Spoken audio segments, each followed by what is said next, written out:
Video games, sexual intercourse. Before you tell me, what the P Diddy are you on right now, right? Like,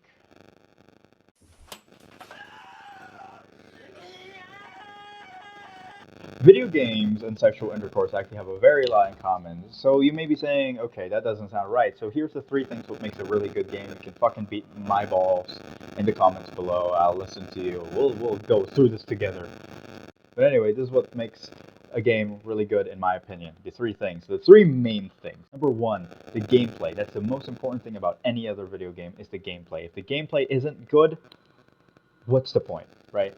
Number two, graphics and aesthetics. Of course, a game can have really good gameplay, but what attracts more players is a really nice art style and a really appealing aesthetic. Like Stardew Valley, some people might not like the pixelated art style, but the people who do really do like it. It has a really nice aesthetic. I really like the character designs. It's something that you have a mental image of it, and you won't feel guilty imagining the game. Like damn, I really like this game, but it looks like fucking dog horse shit, right? And then the fucking last one is of course the after stuff. Like this is like the after play. I don't know what you call it, but the new game plus, the post game stuff, the unlockables at every game. I feel like that's very important because that makes the game more longer. It increases the lifespan of the video game, and I think that's a very important part of a video game because I mean, companies have been greedy recently, so they've been doing this free to play model. They've been doing this, so some games really go on for a long time, but they're doing it out of money, out of greed, and I just don't think that's fun.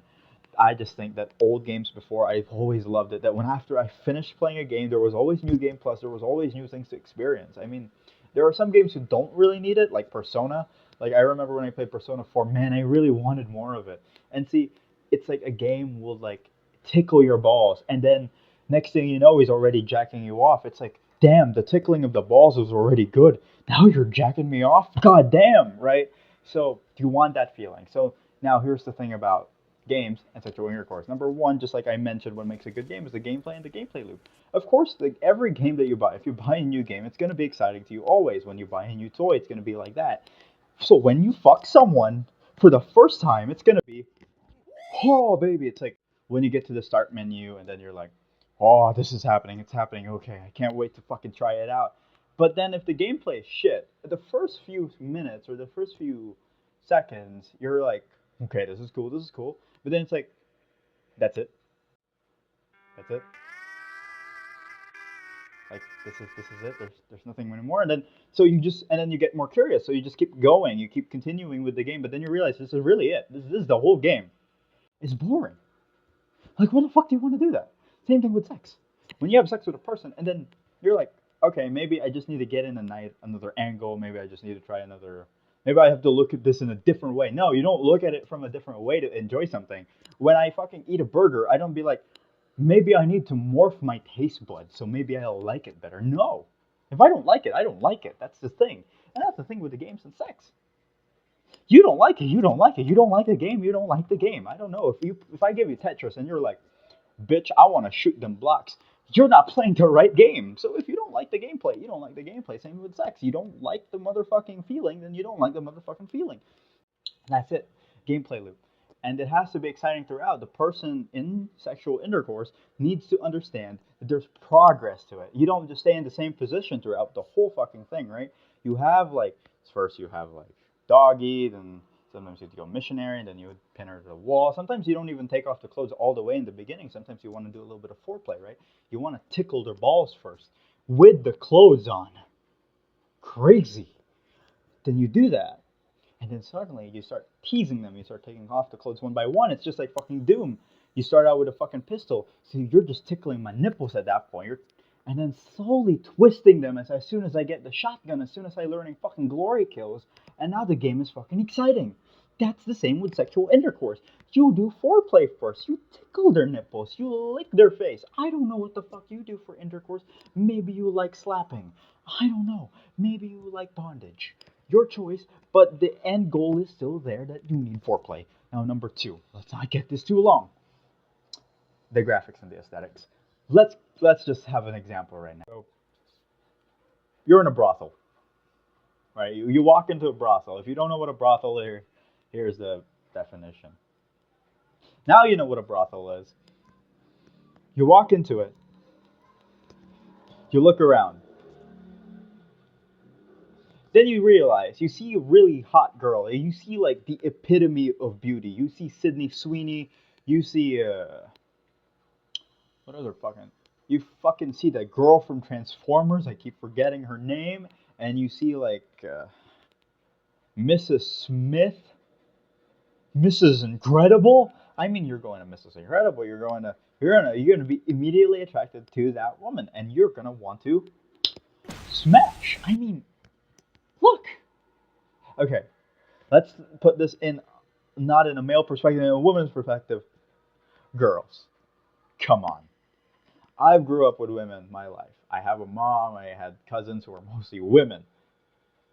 When you see a guy, I don't think you'd be attracted immediately to the fat guy unless his personality really persuaded you that much. You'd be interested in the fucking hot guy with 8 pack abs. I don't fucking know. I'm just being honest here. You'd be attracted to the guy who's lean, who's sleek, who looks attractive, who has a really nice jawline, dresses really nicely. You want that guy. You don't want a guy who looks like shit. I mean, that goes for every gender, really. You want something to look really attractive. Now let's put it to video games. When you buy a video game, you buy the thing that catches your eye, especially when you don't plan to buy a video game and you're just scrolling on Steam or you went to GameStop or you went to Data Blitz, wherever you want to buy your video games. You went into that store. You don't know what you wanted to buy because you just decided, hey, I'm just going to go window shopping. So, which in this capitalist society should be pretty common. So you start to look around and you start to look around. Some games catches your eye, some don't, but the ones that do, you are going to buy them. There are more chances of you wanting to buy that specific game. Right? There are more chances of you buying that game than you are not buying that game because the aesthetics are pleasing. Though, just like any video game, why I put gameplay first before this is because if the gameplay isn't good but you're aesthetically pleasing, what's the point? Right? Your looks are compensating for something that it shouldn't be compensating for in the first place. You should always go for performance before looks. But having both is wonderful, but that's the same thing with sex. Most people can look really good, can look really amazing, but if their personality and the way they have sex is bad, it sucks. The personality in bed or the personality out of bed can actually affect how that works. Same thing with video games. You don't have to just be in the video game to know if it works. If people already if the video game itself like immediately like you're not even in the gameplay yet, you're already just in the title screen and it shows you baloney. The title screen is taking too long to load. It's the title screen and you can't skip any intros, you can't skip anything, you can't skip the fucking logos of anything. You start to be like, why can't I skip? Like it's like a woman like instead of talking about her being interesting, she's talking about she's not really talking. She's just bragging about herself all over and over without having any interest with you. You're gonna get turned off, even if you're already in bed. Her personality outside of the game, outside of the sexual intercourse, will affect sexual intercourse itself. The same thing. If the title screen was a pain in your ass, and then the gameplay wasn't good, even if the gameplay was good, okay, you can compensate, right? That's compensation. But if it's not good, then oh. So yes, that's also very important. You have to look good, you have to do the good, and you have to be good at the same time. So that's kind of graphics, and that's the same thing with sexual intercourse. You want the motherfucker. I mean, okay, yes, the sex is good, but if the motherfucker looks ugly, it's still good. See? But if it looks good, but it plays good, bad, eesh, it's not gonna work. Same thing with sex. I mean, come on. She may have an ugly face, but if you put a paper bag over her head, right? Like same thing with video games. If Minecraft is not your kind of graphics, put the texture pack, put a shader, right? I mean, right? Like, come on. It's like putting makeup on. It's like wearing nice clothes. So, anyways, at number 3, the afterplay. Come on. Do I really have to say anything? Like New Game Plus, you have vanilla sex for once, right? Or you finish through like like Doom Eternal, wonderful game, wonderful, wonderful game. But then there was no New Game Plus, there was no extra stuff. Yes, it was a really good game, but if you replayed it again, literally the next day or whenever like you got nothing else to play and you decided to open up that game, then it wasn't as exciting. Then it's nothing new. There's nothing new. You're just like, whoa, rip and tear. But you've been rip and tearing for like however long the game hours is. I'm gonna put it right here. So you've been playing for this long, but it's the same thing. It's the same thing with sexual intercourse. Yes, you had sex with a person. It's going to be always exciting. Like I said at the beginning of the video, it's always going to be exciting to play a new game. It's always going to be exciting to play something new. So you're here with this new person, your new beginning, and you had sex with them. Of course, it's going to be exciting. It's going to feel good the first time. It's going to be, wow, that pussy or that dick was amazing. But here, let's be honest. If it's the same thing over and over again, no matter if it's even sex, it could be food, it could be anything, you're going to get tired of it. I feel like whenever I hear those questions on social media going like, what food will you never get tired of? No, at some point you're going to get tired of it. That's just the thing. That's why there's variety. That's why God didn't just create apples and then that's the only food you're allowed to eat. No, we have options. We got meat, we got pork, we got chicken, we got beef, we got apples. And if you're a vegan, we have apples, we have oranges, we have vegetables. We have root fruits. We have fruits from the ground. We have fruits from the fucking trees. We got fruits that hang from leaves. We have those options. That's so we don't get tired of it. We're naturally gonna get tired of it. So the same thing with sexual intercourse. Just like with video games and sexual intercourse, you're gonna get bored. If you're just vanillaing all the time, come on. When you play Mario Kart, you don't want to just play Mario Kart forever, unless you're with your friends. But even with your friends, they're gonna get bored. If you're not getting bored, they're getting bored. So same thing with sexual intercourse. You're not getting bored, but she is, or vice versa. Sometimes you want toys, maybe you want add-ons, you want mods, you want things. So sometimes she may not do the effort, but you can do the effort yourself. It's like when you buy a game. Yes, Bethesda doesn't update like Fallout 76 anymore, right? Or Fallout New Vegas. I don't know why I said 76, but Fallout New Vegas. So what do? You do it yourself.